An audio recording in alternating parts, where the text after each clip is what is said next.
So we're almost at the halfway point of this year, and there are still a bunch of albums that we were promised to be getting before the end of 2023 that haven't dropped yet. A few artists have started to do some light campaigning for their projects on social media. So I wanted to go through this list and get your opinion on if you think we'll get those albums before the end of the year, and if we do get it, how do you think the album is going to be, how it's going to be recepted? Is it going to be good? Is it going to be overrated? So let's start off with this. We'll start off with Travis Scott and his long-awaited project, Utopia. He loves making the people wait, man. But I think Travis is a really dynamic artist. I think the shit he does with his voice, I mean, as far as production-wise, you know, it's like, I don't even know if auto-tune is the right word, but like, he just does things with his voice that he can really kind of be on anything.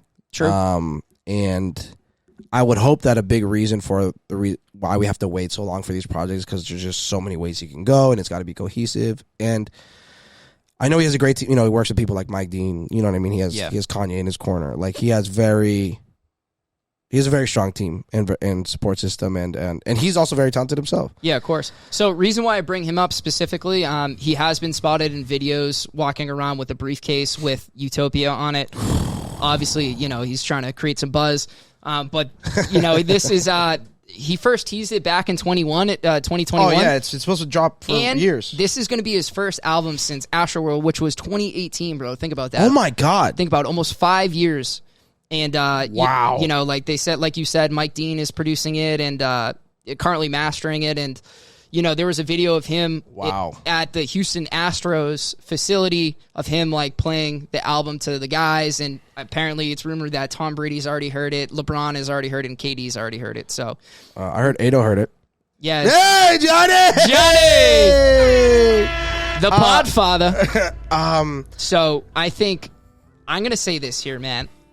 I think in any time when an artist takes a lot of time off and really creates the hype around the album, it's going to be nuts. No. Oh, it's going to flop? Hot take. More often than not, we always see it bite them in the ass. But he did the same thing with Astroworld, though. It wasn't that long, though, because Astroworld was 2018, and Birds in the Trap, I believe, was 2016. 16? So, that being said, dude, so... like, for example, a perfect example of that would be Roddy Ricch, right? He waited, I believe, 4 years or so after, excuse me for being antisocial. So, dude, I just hope that this strategy doesn't bite him in the ass. I think he's too big of an artist for it not to for it to be a flop. But... dude, there's always the possibility that people already have the album playing in their mind without hearing it. And I think when expectations, when the music doesn't hit those expectations, dude, you look at the comments, bro, everyone's going to be like, like, this album stinks. But like, when it first comes out. He's a high quality dude, though. Like, he doesn't have a lot of misses, you know? I mean, like... And I think he knows what a good show is. You know, I know he thinks about his records and be like, how is this shit gonna sound when I'm live? True. You know, I know he has Chase B in his corner. You know, a DJ who he's close with. Like, I think, again, aside from his talent, like, I just think the people he surrounds himself with are gonna keep him pretty at bay. And I think the reason it's taking so long, besides the fact he needed to let the Astroworld shit sit, like the fucking concert. Yeah. That big controversy. Yeah. Was Good really point. bad. Good point. I think that definitely delayed it a year. Yeah, that's fair.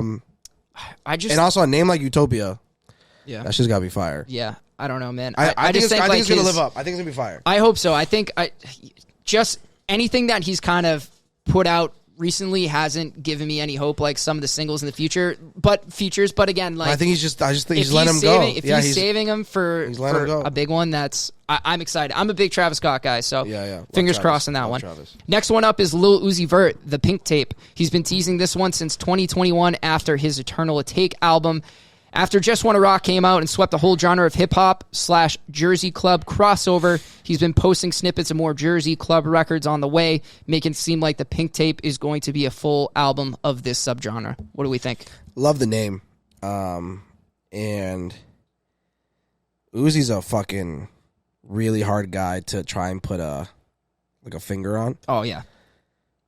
Big Love is Rage 2 guy. I think that shit top to bottom was amazing. Went to that tour. Shout out Noel. I know he's listening. Great album. Eternal Atake, I didn't love as much. Not a fan. So he's a spotty guy because his vibes are all over the place. But he's polarizing. He's talented. His fan base is super loyal, is crazy. So even if it isn't great, it's still gonna carry some weight. When we think about unpredictability with this guy, like no one was expecting Just Wanna Rock. No, yeah, nobody. And not only the style of song that it is, the fact that it is that Jersey Philly club shit. There's no words to it. Like, you know what I mean? Like the style of record that it is, no one could have predicted. I know. And look at the waves after. Like, French Montana now has a Jersey Club record. Fucking Bad Bunny has a fucking Jersey Club record. Bad Bunny's got a Jersey Club record. So like, it's so unpredictable. I don't know. Yeah, man. It's so unpredictable. He's so unpredictable. He's almost like, I don't want to say Kanye level, but to the point where like oh yeah, we got a Kanye album coming up. Like, you just don't fucking know what you're gonna get. But I do love his place in music and in hip hop because he is the rock star punk guy and is just doing whatever the fuck he wants, and like people like love that about him. Like, and he's also like not a dick. You know what I mean? Yeah, like he's just kind of himself. Like he's just like a weirdo. He's just having a good time. Yeah, but he's also like really fucking talented, and his range. Like when he sings, he can sing. Yeah, but his singing is obviously that whole dark trippy red Little Skies world, like. The way they sing, Juice WRLD, the way they sing is so different and kind of like unconventional, but it's good. Yeah. And then he can also fucking rap. Like he did the fucking joint album with Future. Like he can hang with anybody. Right. Has songs with Drake and, anyone really. He's a dynamic artist. He's a dynamic guy. That Drake song, the snippet, the leak that came out is like he can drop fire whenever the fuck he wants. Yeah. But an album is, when you, because I don't know. I'm sure it's going to be good, and I'm sure no matter, even if it's not good, it's still, like, his fan base is going to carry it. But he's so unpredictable. I can't Uzi, man. Love you, bro. Totally agree, bro. I just can't do it, man. I don't know. Totally agree, bro. All right, here's another one. A$AP Rocky with Don't Be Dumb. A$AP hasn't dropped a solo project since 2018 with Testing. Yeah. And during one of his concerts back in December, he came out and said Don't Be Dumb will be dropping mid-2023. He released Same Problems this past January as the first single. And that one was, it was more of like a slower record, kind of addressing the current state of hip-hop and seeing a lot of these rappers die in the culture, so. I don't think he's going to drop an album that's going to top anything, that's going to chart high. I don't think that's really even his concern either. Mm-hmm. A$AP is an interesting dude where I think his popularity is completely exclusive to his music. I know dudes that like they're like A$AP Rocky's my favorite rapper. I don't get those dudes. I don't think he makes bad music, that he's a bad rapper, but I just think he's so much more than that. And I personally don't think like even Long Live A$AP, like I think all of his like classic stuff, I don't even think is like top tier hip hop in my opinion. That's actually a little wild. I wasn't expecting that from you. Yeah, I mean I think he has good records and stuff, and like he's had definitely moments, like cultural moments at that, but. I think especially now, like at the time, like when Peso dropped, like that time, bro, he was at the forefront of just what was going on culturally, the way he was dressing, the way he was carrying himself, the A$AP gang, the way he was rapping. But now that's not the case at all. I think he's just famous to be famous, and then you add the Rihanna thing. I don't think his music is gonna really live up to where it needs to as far as him as an elite artist at all. That I agree with that part of your take. I do think that the Long Live A$AP, Live Love A$AP, like those three albums, and whatever ALLA, I don't even remember.